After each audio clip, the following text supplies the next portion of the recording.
Листата на суди и обвинители кои го урнисаа судството и ја стопија довербата на граѓаните е долга.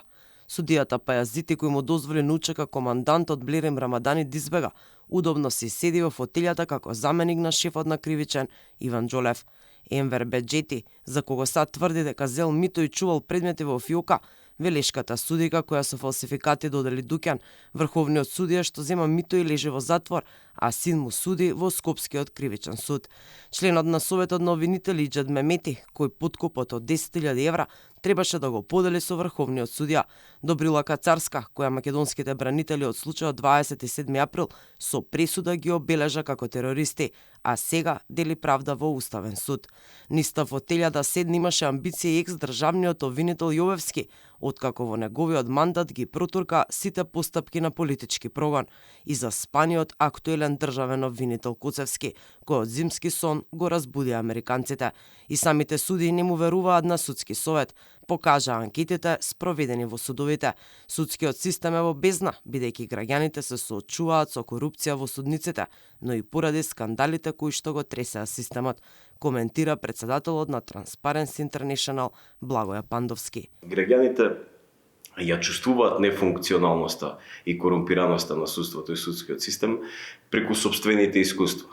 Значи, секој од нас понекогаш во животот имал потреба да оствари определено право пред суд, имал потреба да се заштити од нешто пред суд и така натаму. И кога не можел да го оствари тоа право, иако во законот точно му стоело дека тоа право му следува, истиот се почувствувал обесправено од овој судски систем. Скандали поврзани со влијанието на другите власти во судството, на политиката во судството. Ја знаеме она изјава на председателката на Врховниот суд во која што јавно кажа дека има политички притисоци врз Врховниот суд. Голем број на скандали поврзани со судскиот совет. Реформи, ветинг и чистка, нови законски решенија и имплементација на препораките на оценската мисија што влеза во судски совет, кои не носат никакви суштински промени.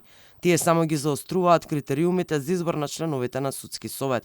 Постои ли начин како македонското правосудство може да закрепне и граѓаните да почнат да им веруваат на судиите и обвинителите? Тоа е многу тешко прашање, но ова прашање не одговори на толку луѓе во текот на сите овие години, меѓутоа генерално јас мислам дека треба да се насочиме кон во два правца. Првото е дека треба да се разрешат оние судии на кои местото не име таму. Секој оној судија кој не поседува човечки квалитет, интегритет, треба да биде разрешен со нему е местото да биде судија. Посистематско и помудро менување на законите кои директно го засегаат судството. Последно, Стејт департментот посочи корупција во судските кулоари.